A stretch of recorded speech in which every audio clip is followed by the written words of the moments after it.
Appreciate you holding the hearing today. Thank you so much.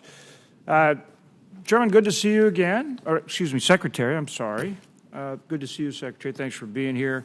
I want to start right out on CCUS, as you know, something you and I have talked about many times. In terms of getting these projects going, and of course, we appreciate you coming out to our state last year. As a matter of fact, on Monday of this week, I was part of dedicating the purchase of the Coal Creek coal-fired electric plant, 1,100 megawatt plant, which is quite a large plant. That was purchased by Rainbow Energy, a remarkably innovative energy company in North Dakota, from Great River Energy, Minnesota-based utility cooperative.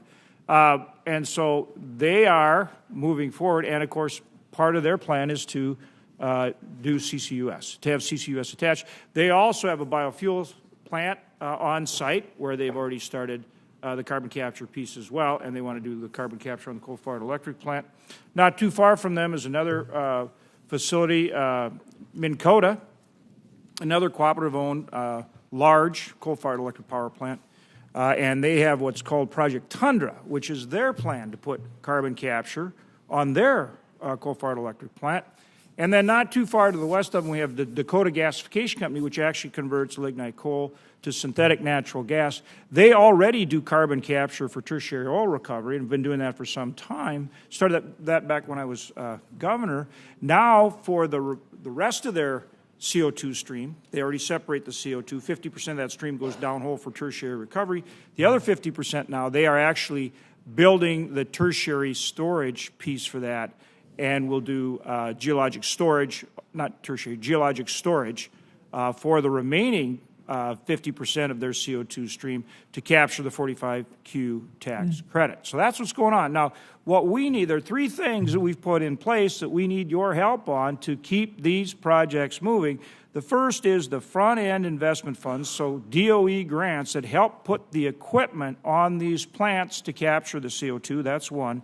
Number two, the loan guarantees for the investment they have to make so that they can finance it on favorable terms for the equipment that it takes to separate the CO2. So first, the help with the front-end funding. Two, the loan guarantees, both through DOE but also through RUS if they're a cooperative.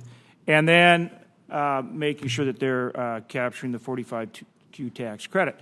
So, one, we need your help to do this, and we need your commitment to access these programs in a timely and efficient way to make this happen.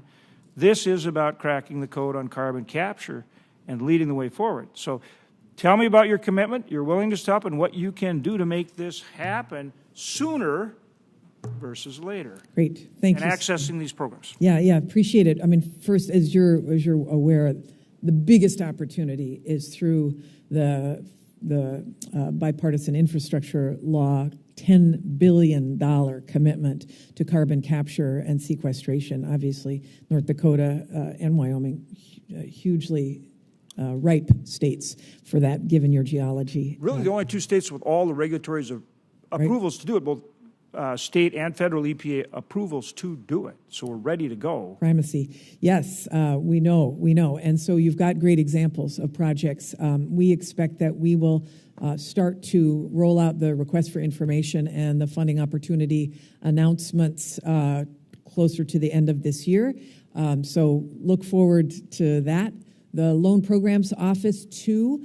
We have an additional request in our budget because they have, even though they have a $40 billion budget, they've got $75 billion worth of requests for the Loan Program Office services. So hopefully you can help us on that side on the budget. And the 45Q tax credit, I'm just hopeful that we are able to increase the value of that tax credit through additional tax incentive, upping the number so that it becomes really commercially smart and get rewarded by the private sector to be able to capture the CO2.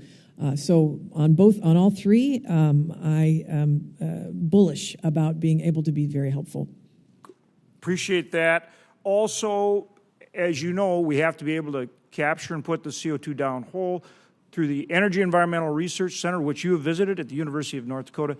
They have a partnership with DOE called PCOR, which is the Plains CO2 Reduction Partnership, PCOR.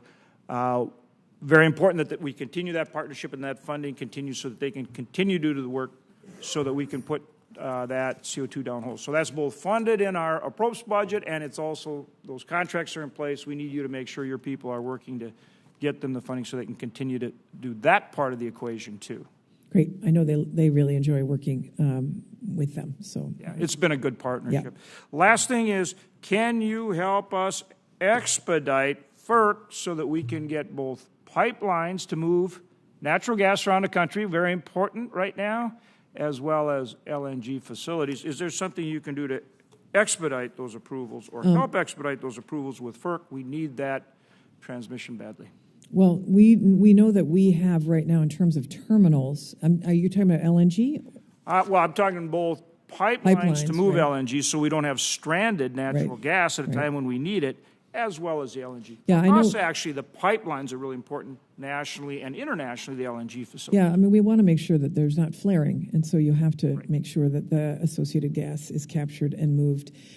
So, yes, FERC has already, I think, approved 12 pipeline projects just this year, and they are well aware of the importance of this, especially given the geopolitical concerns that everyone shares about the increase in fuel costs, but also the pulling back of fossil fuels and the cost as a result of the war. So, and our allies needing liquefied natural gas as well. So we've permitted at DOE an additional 4 terminals to be able to send liquefied natural gas to non-free trade agreement entities like Europe. And I know FERC is also permitted, FERC and DOE have permitted another 30 billion cubic feet per day of liquefied natural gas permission, although some of those terminals are not being built yet. I apologize for going over my time. Thank you, Madam Chair. Appreciate it.